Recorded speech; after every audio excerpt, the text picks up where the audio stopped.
don't just want the news, they want the truth. What others hide, I bring to you with evidence. Politics, corruption, human rights. No filters, no fear, just facts. I don't stop until the system shakes.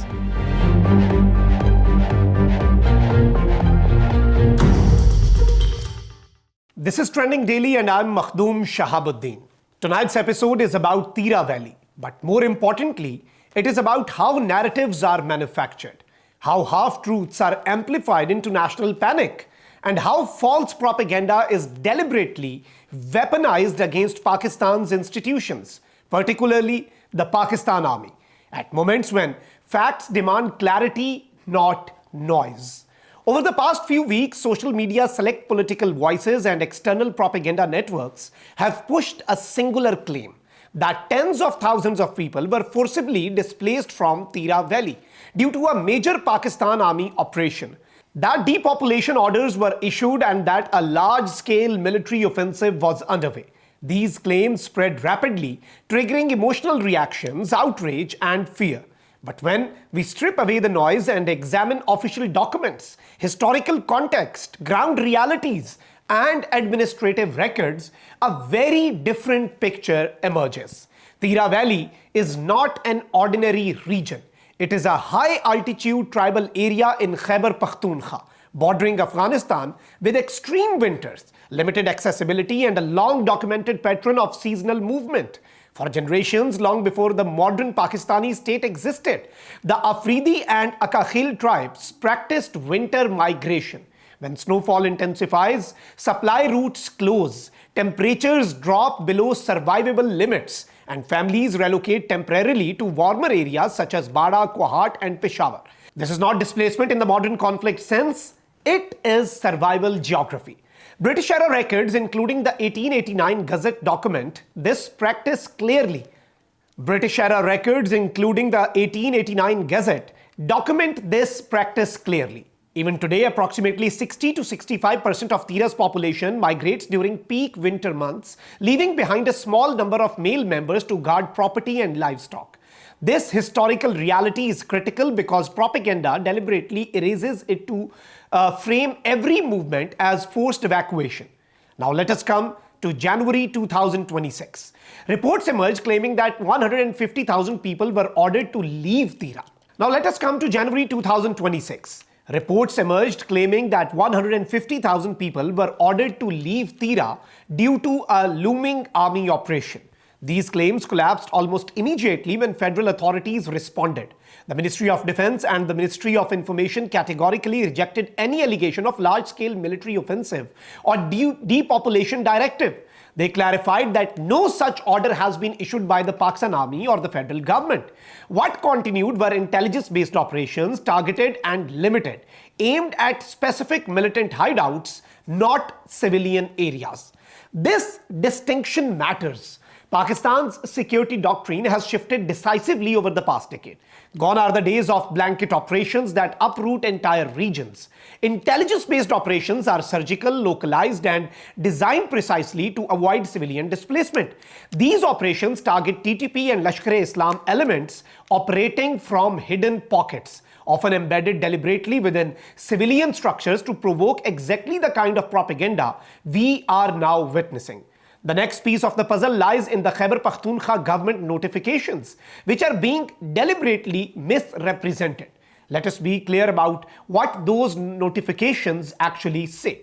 The notification issued by the KP Relief, Rehabilitation and Settlement Department on 25th December 2025 does not order evacuation.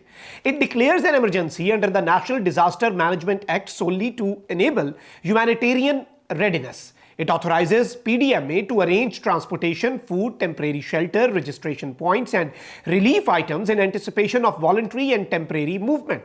It explicitly references that anticipated movement reflects the preferences of the local population, articulated through representative jirgas at the district level.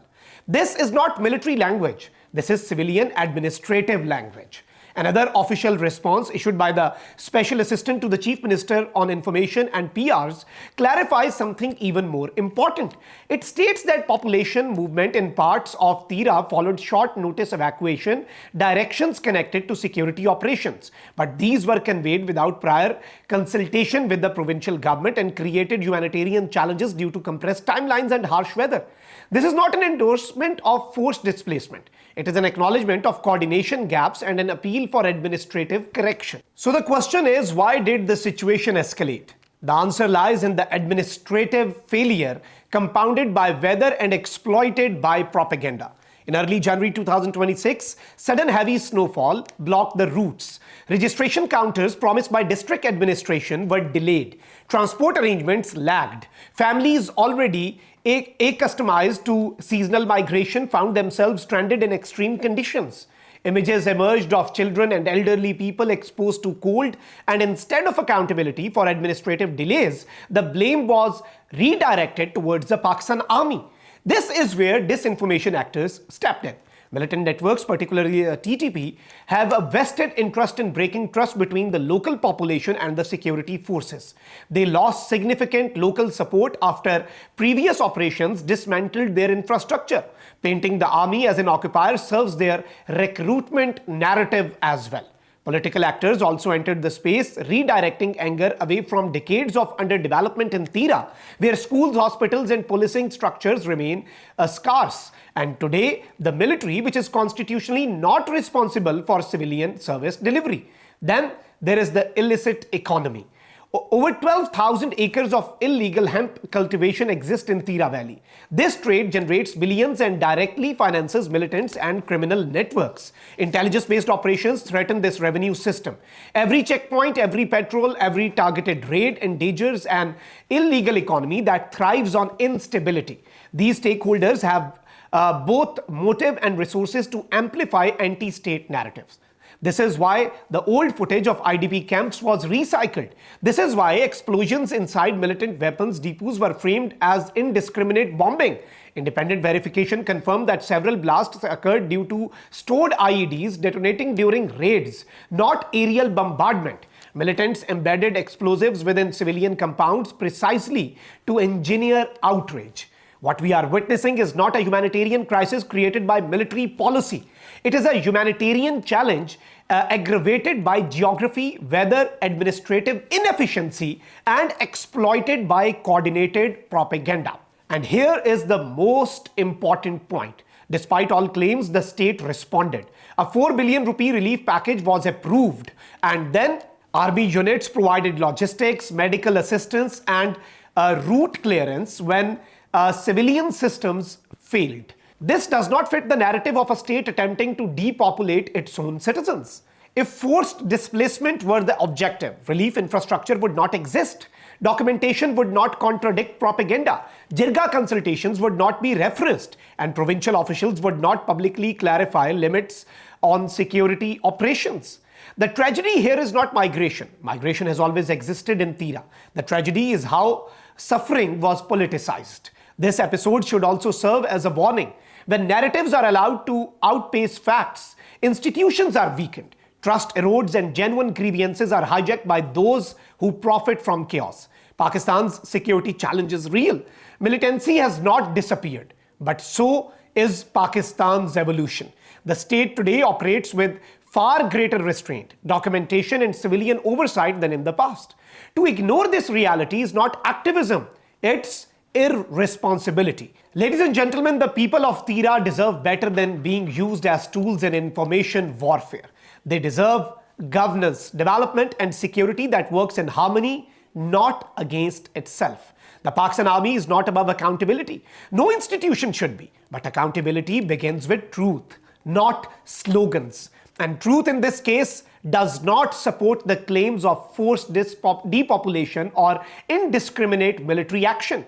This is not about defending an institution blindly. It is about defending facts in an age where lies travel faster than documents. As Pakistan navigates internal security and regional instability, unity between citizens, provincial administration, and security forces is not optional. It is essential. Disagreement is democratic. but disinformation is destructive. And the difference between the two will define Pakistan's future. This is Trending Daily. I'm Makhdoom Shahabuddin. See you in the next episode. Pakistan Zindabad.